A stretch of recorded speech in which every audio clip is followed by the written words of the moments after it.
Good morning. Yesterday I picked up my new pickup truck. As you all know, I bought that truck that I traded in, and I don't generally trade. I usually wear them out and buy different ones, or fix up the used one, leave them on the farm, and then buy a different one. This time I traded that silver truck.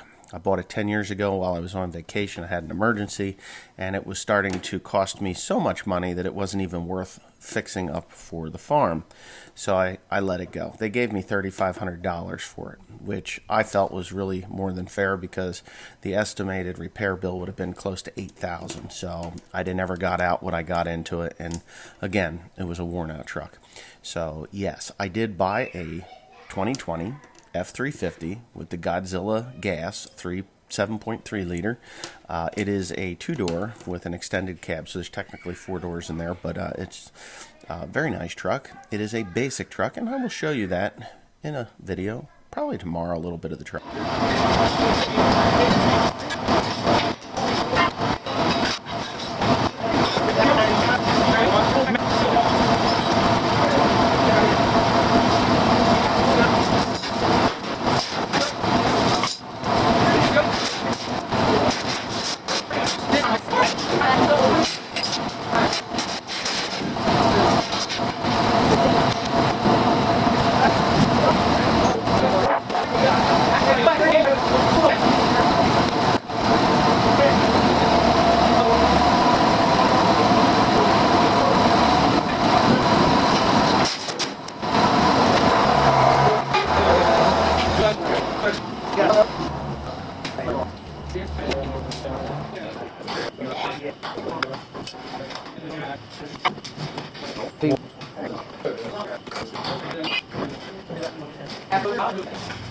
Alright, so it's starting to look like a spreader again. Ooh, look at that. Alright, as you saw, we put the thing onto the frame. Got to get some acetone to actually clean that off. We're going to wire brush it, then acetone, wipe it off, and then he should be able to weld it. We are welding it with stainless steel wire 316, I guess, stainless steel wire. And once he gets that thing started, once he starts to weld it, get it welded fast, solid. We are going. It's centered now. Everything's centered now. We will start to put the spinners on. Boy, it is windy outside. We're going to start to put the spinners on and get that thing ready to go. I do have a bit of an issue with one thing. He did change the distance forward 4 inches, and I'm hoping beyond hope, this guy here, this thing will cut your fingers off like a guillotine. This goes on here, and it has to, yeah, I'm thinking we might have a little, no, I think we're going to be good. He'll be fine. Perfect. So that's how that's going to mock up, like right about there, and he should be good. My problem is it's going to want to hit the tire if it's not correct. So anyways, that's the brand new piece for to engage onto that wheel. I think somebody put that tire on backwards. That's why it looks different or odd. So yeah, that is exactly why it looks odd. That tire should possibly not be on this wheel. I think it's, which one is it? That one there needs to go to the back because it's a narrower tire, which shouldn't make any difference, but whatever it is, it has to be put on there. So we're getting there. We are getting there. Yeah, there's a lot of action going on. We did change, or I had them change or add a little bit to this buggy frame. I think I explained it a little bit in one of the other videos, but I'm going to really explain it right now. Okay, so on the other buggy frame, the bend was here. Can you see where I'm at here? The bend was here, like right here. And this piece here was fish plated on a bend, and they always break right here. So I didn't want to have all that I didn't want to have that bend and have all that weight on the bend right there. So what I had him do was do this all where it belonged, and I wanted him to put this bar out here, and what that'll do is support the box farther forward. It won't change anything as far as the chain there is concerned. It won't change any of that stuff. He's not going to weld it. It's just going to sit there. But I did have him box this, and you can see, because this is where it's going to break. If it's going to break anywhere, it's going to break on the bend, and that's just the way these things are. So I had him flip and box this. That's what he did.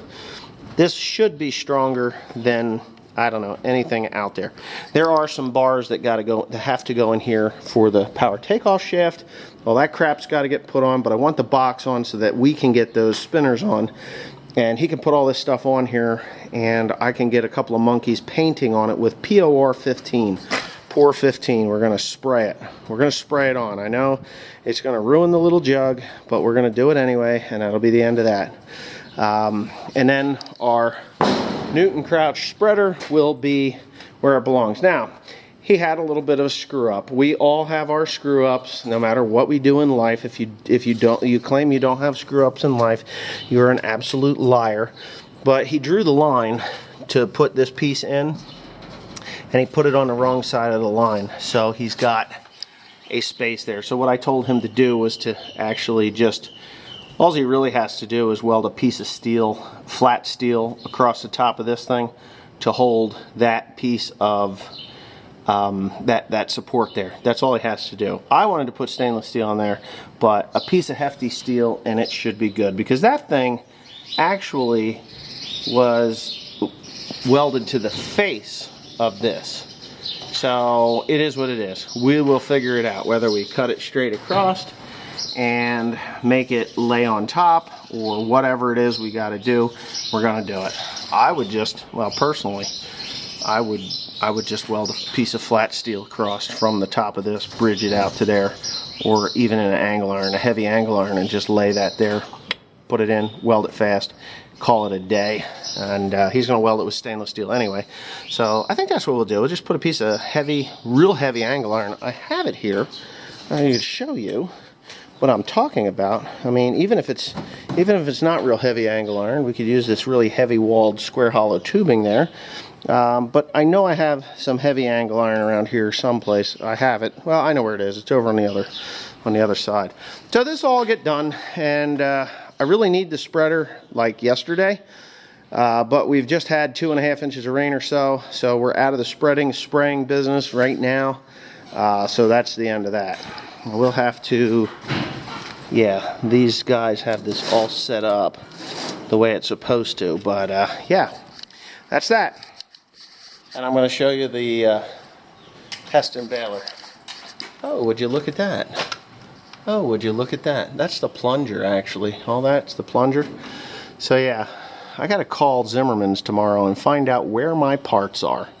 There was a bunch of parts they were supposed to get, and we need to put the rails in and then put them back down on the rails, move that plunger forward so you can get the rest of that tin work out of there. But anyways, hope you enjoyed that. Thanks for watching. See you tomorrow or whatever. Enjoy the comment section, because it's always thrilling and exhilarating.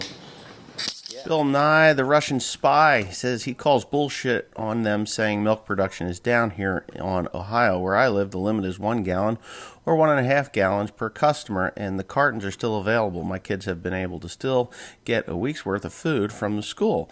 Every week we go pick it up, and there's probably 40 of those little cartons. Half chocolate milk, half white milk. I have 3 kids, all in kindergarten and 2nd grade. Needless to say, the schools are doing a great job making sure the kids are still eating. Hey, I agree with you. I think that there is more than enough milk out there. The problem is the processors are claiming that they are not able to process the milk. And that is why the farmers are having to dump it. It's not that consumption is down, it's that they can't process the milk in the right size container for consumption, which is thus creating a demand for milk that really isn't there. and the farmers have to dump their milk. It's not cool. Now, whether they're getting paid for that milk or not, I don't know. I haven't read far enough into this to see if anybody has been paid for their milk, but chances are, if they're being made to dump it down the ditch, there's nothing that they're going to get out of it. Suicide rate in dairy farmers is climbing every day. Okay, so BH. I pinned a letter to my local grocery store's corporate office. I raised concerns on the restrictions placed on milk and beef purchases. They also raised prices on each. The corporate office response was, demand for these items are greater now. The farmers aren't keeping up with demand. As far as prices go, we are within the government's guidelines on pricing.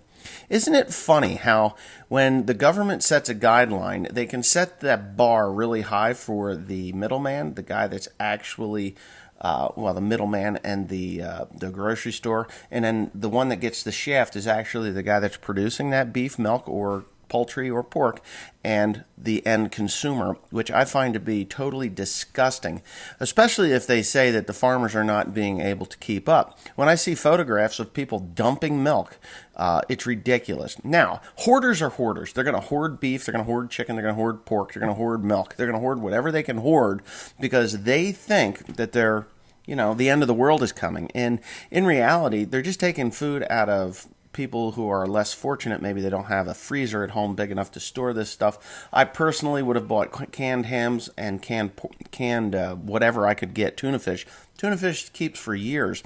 Canned ham will keep for years on a shelf as long as it's at room temperature. Now, is it the best food in the world? No. Will it keep you alive? Yes. Should you buy large amounts of it? No. Going forward, after this COVID thing is done, I would say everybody needs to have a good, healthy pantry in their home and rotate some of the stuff out as it gets a little older. Instead of going and buying sliced ham for your sliced ham and turkey and pork or whatever the hell it is that you get, roast beef for your sandwiches, buy them in cans and then buy a slicer. Slicers are dirt cheap. Go buy one, man. Make your life a lot easier. Take a canned ham, pull it out of there, slice it up. You're good for a week or so. Anyways, here we go. Okay, a foreigner farming in the Philippines. Brian, I watch your channel. It's pretty good. But anyway, what you're saying is, he says, I worked on a dairy as a milker in the late 80s. Knowing what I know about dairies and the industry, it's hard to believe because it's never ending and hard work. But plain and simple, there have been, for 60 years, just too many dairymen. That keeps the prices down and allows the processors to run the show. Okay, I agree and I disagree to that comment, to be honest with you. I agree that there is too much milk on the market. Are there too many dairymen? I could disagree with that one. I think that the corporations like Walmart, Dean Foods, Land O'Lakes, and other large companies that have these dairies out there that have 25,000 cows milking at a time, they are producing huge amounts of milk in these large dairies, and it's putting small dairymen out of business.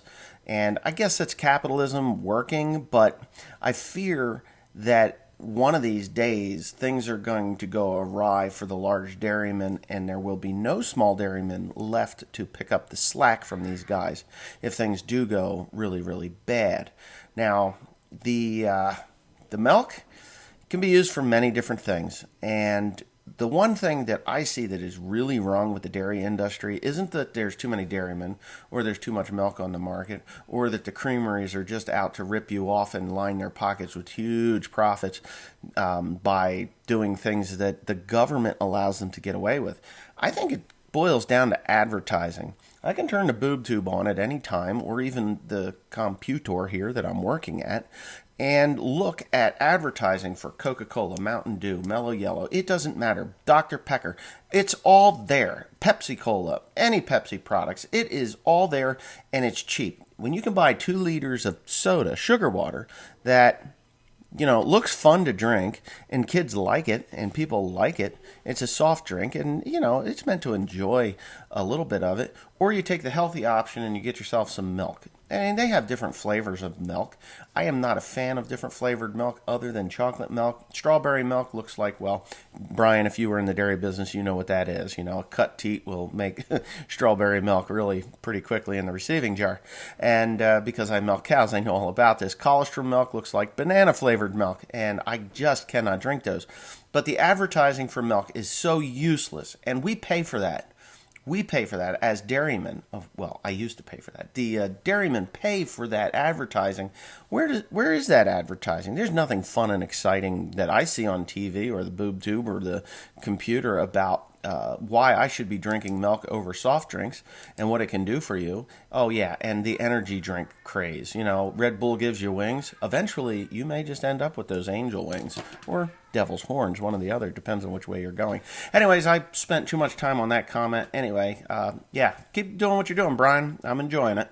7 of 9. Is that a TV lying on the floor behind you? Funny place to watch TV, if it is. LOL. Have to say, you seem a lot happier these days with your channel. You do a great job. Keep up the great work. Well, thank you, 7 of 9. That particular device right there is actually one of those Treadly treadmills. A year ago, my wife says, I want a treadmill. And I told her that it was dumpster fodder. And if she bought one, it would end up in a dumpster within a year or two because they just sit around and collect dust. She says, well, not this one because I can put it under the couch. Well, I don't see a couch over that thing, but she has been using it every day in the last month or so, even though it's been a year since she bought it. So when she bought it, she used it a lot. Then all since last summer when we went away to the straw job, she stopped using it, and she didn't start using it again until January, February, March. Yeah, January a little bit, February, none, March, and now April. So she is using it. It's going to be dumpster fodder. Anyways, that's what it is. A Treadly treadmill that belongs under the couch. But we have reclining couches so they don't fit. Boy with a lot of toys. That's a really nice 70 series toy tractor in the background. William is lucky to have one. That's actually a 30 series. It is an 8430 that Jason Hazard, Big Tractor Power, sent me. And I actually have 2 of them. Somebody else sent me one. I cannot remember his name, but I appreciated those toys, and William is getting use out of them, which is great. Bill Booth says, thanks, Wes. Before we quit dairy 3 years ago, they had already made us quit using BST, nor could we dock the cows' tails, or they would not buy our milk. Docking cows' tails used to be requirement by dairies. And then I guess the PETA people got involved and they figured that that was inhumane. A cow's tail is to swish flies. But Saigon used to take care of that. Vanilla Kung. Ford. Found on road dead. Fucked over rebuilt Dodge. First on race day. There's a whole bunch of them. But on a quiet summer's night, you can hear a Chevy rust. And Dodge? Why? Troy Rutledge was told the reason for dumping milk was people in the milk plants were sick. Possibly, highly doubt it. But possibly, highly doubt it. Oh, Lucky 4-wheel drive 4840. Hey, Wes, wonder why they can't make dry milk. Well, they absolutely can make powdered milk, and I'm sure they are. But I think that's more of an export market. I don't know too many Americans that actually use powdered milk. Schools only use 7% of the milk produced. Restaurants use 30 to 40% of milk and 70% of the butter. I'm a dairy farmer. What about all those ice cream? Ice cream can be made, frozen, and used all summer long. And instead of dumping that milk, they could be making ice cream and then sell it cheaper, and more people will buy it. There you go. Supply and demand. Ben Butler says, you missed one thing you haven't raised, horses, Mr. Pandy. I had to. I couldn't resist. Them damn horse owners. There's horses on the farm there, sir. There's horses there. Trust me. I could take pictures of them, and I'm sure there are people that noticed those horses in the background. Even had a buffalo, but that one died. Okay, Barlow Farms. Well, that sucks, but look on the bright side. Now you can pick what you really want. Good vid. If you caught that pick, I got what I wanted. Okay, this will be the last one I do. Steve Fisher says, in Iowa, 2 hog packing plants shut down because of coronavirus. Cash corn is $2.88. Beans is $7.96. Cash rent around $300 an acre. Okay, so we're not going to deny that this is extremely lopsided. But what we can all agree on is that when government opens up, the state governments, the federal government just sets guidelines, and the states, if you pay attention to the news, the states enforce what they feel is right for their state. So New Jersey governor wants to put people that break the quarantine in jail and wants to leave actual criminals out of jail so they don't get coronavirus. Totally fucked up here. Sorry about their luck. Anyway, once this is done and over with, corn's going to shoot, beans are going to shoot, beef prices, milk, they're going to stop dumping it, all this stuff. And then there's going to be a glut on the market for rubber gloves, face masks, and other PPE. Anyway, with that being said, have a nice day. See you tomorrow.